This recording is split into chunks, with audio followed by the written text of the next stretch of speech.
Please welcome Associate Professor Dr. Tlzlana Ferrero-Regis. Thank you, Olympia, and I will present first, if that could be the first slide. Thank you. So I would like to thank, obviously, Creative Asia for the organization of this very important conference, and also Andrew Bennett for his presentation of procurement possibilities in Queensland. And Andrew Davis also on the presentation of B Corp. And indeed, you will see that our presentation today digs right into procurement, ethical labor, and industry growth. Next slide.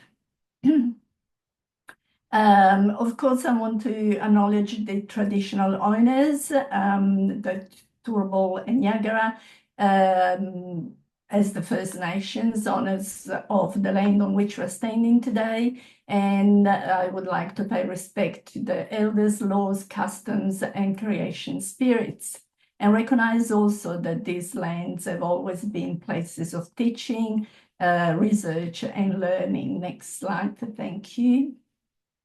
So I would like to talk a little bit about the projects that we have been doing at QUT through the research group called the Textile R, which is based at QUT in the School of Design. And these projects these are some of the projects, indeed, were very active, and they've been accomplished between 2020 and 2025. They range between textiles, consumer behavior, the cotton value chain, circularity, mapping the fashion and textile industry in Greater Brisbane, that I will present a bit quickly today. We're very active and work with communities, industry, and we also have established a network with secondary and TAFE teachers. Importantly, Zoe and I are involved in Australian Research Council Discovery Project that is about valuing the handmade in collaboration with RMIT in Victoria and is place-based. So we're going to study Queensland and Victoria. At the moment, we are working on a project which is about on a project unit which is in collaboration with a Brisbane uniforms company, and we have our students who are featuring the volunteers' uniforms for the Olympics, in fact. So we are working on the design of the volunteers, and part of the design is obviously branding the Olympics and also Queensland. Next slide. So the project that was conducted between 2021 and 2022 was about mapping the fashion industry in Southeast Queensland, and it was the first of its kind in Australia. That was then followed by similar projects in Western Australia and Victoria.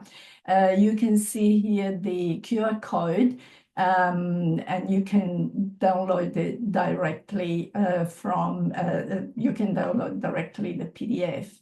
Next slide. So the results from Southeast Queensland mapping provided a comprehensive picture of the local fashion and textile industry. And I think that for investors or collaborators, this would be quite interesting. Obviously, we collected many data and also the geographical distribution of businesses, their composition, and the size of the industry. Data also showed that the Southeast Queensland industry, and indeed the Queensland industry, is predominantly made of very small businesses, and there's nothing different here from what the entire textile and fashion industry in Australia. So this tells us that there is scope for this industry to be supported, because the nature of practices and the kind of businesses contribute to the development of a circular community, circular economy, to community, to urban development, reuse through second-hand and repair. And public procurement is fundamental to the development of the local industry, and this has been recognised by both the European community and the Australian fashion industry.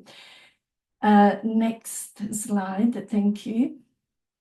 So we approach the report on ethical labour, Stitching the Future, within the context of this industry, the textile, fashion and clothing industry in Australia.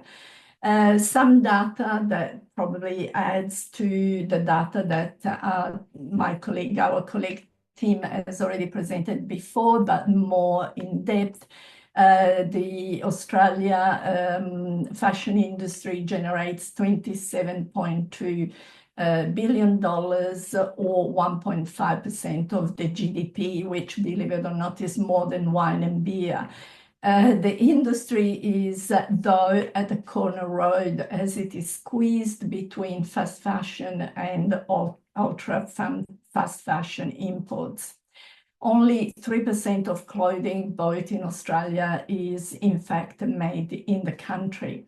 And again, 87% of the Australian industry is made of small, medium businesses, and Queensland in particular accounts for 1/3 of the TCF, the textile, clothing and footwear industry, coming third after New South Wales and Victoria. Next slide. This is the cover of our report, and again, publicly available through the QR code. You go directly to the PDF. Next slide. So, following from the mapping of the industry project, we continue to work and to uncover all the various aspects that are important to make the Queensland industry sustainable and ethical. So the next step was for us to dive into policy in ethical labour. Policy in the sector frames a circular economy as having a prominent role in sustainability and as a solution for textile waste. However, policy on materials design, energy efficiency, production, consumption, consumer behaviour, education, incentives, tax and tax breaks, they are never holistic, as they often separate and distinguish between environmental and social benefits, and they're not inclusive of gender representation and equity. Our report outlines this deep connection between ethical labour and growth and sustainability in the industry. Next slide. So Andrew Davis has also talked about the context and the shift that have occurred in our region. The report takes into Queensland policy in procurement as a case study for developing ethical practices in the TCF industry.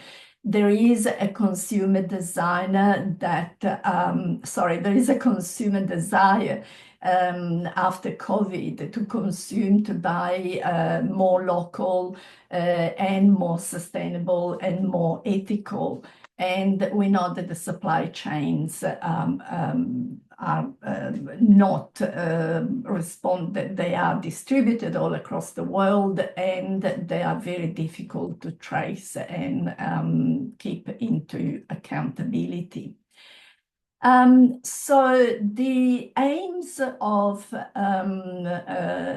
our report was to explore the benefits and the barriers related to ethical accreditation for garment businesses in Southeast Queensland.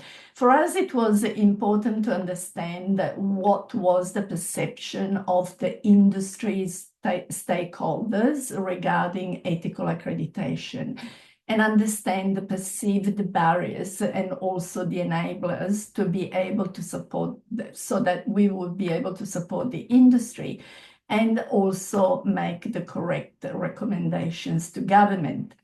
So other goals were obviously raise awareness of ethical accreditation in the industry, contribute to safeguarding workers while supporting the industry sustainability, provide recommendations that could position the Southeast Queensland industry as a leader in ethical procurement, especially in view of, and it's been quoted many times, in view of the preparation for the 2032 Olympics and Paralympics in Brisbane. And I'm also glad to hear from the Andrew Bennett from the Queensland government that there is definitely commitment to ethical suppliers, and especially local.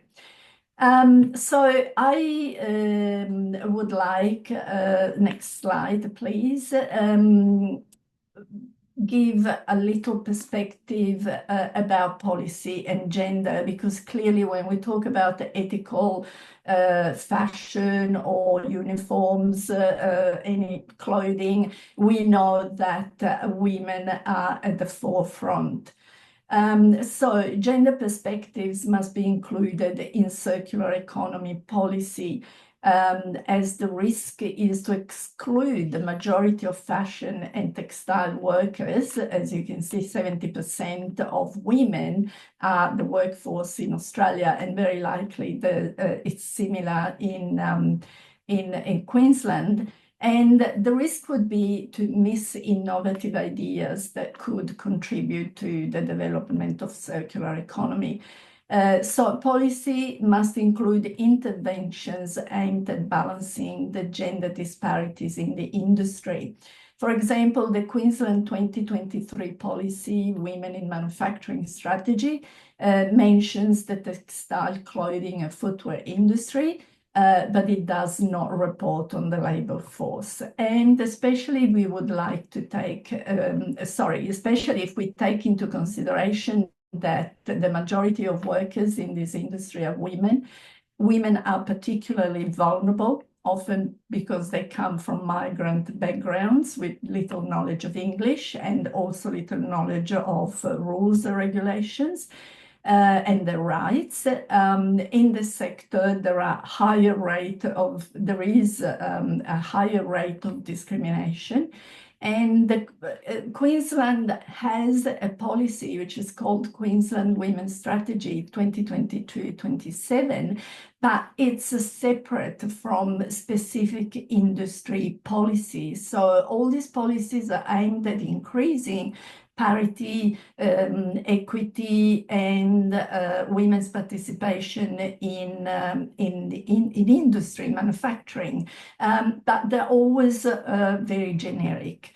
And one thing that we've found is the funding is and has been mainly directed toward high value added and male-dominated activities such as advanced technology. So lack of funding that is specific to the small businesses that women want to lead, the fact that they have to compete in grants that are generic and directed to everybody makes it difficult for women to enter entrepreneurship in small businesses, for example, alterations and repairs. And these practices are fundamental to slow down textile waste. policies should contain gender mainstreaming, which was introduced by the United Nations in 1999, a conference in Cairo, and ratified again in 2010. So they need to be included in fashion and textile policy. So I leave it to Zoe, my colleague, and she will zoom in on the report and procurement policy. Thank you.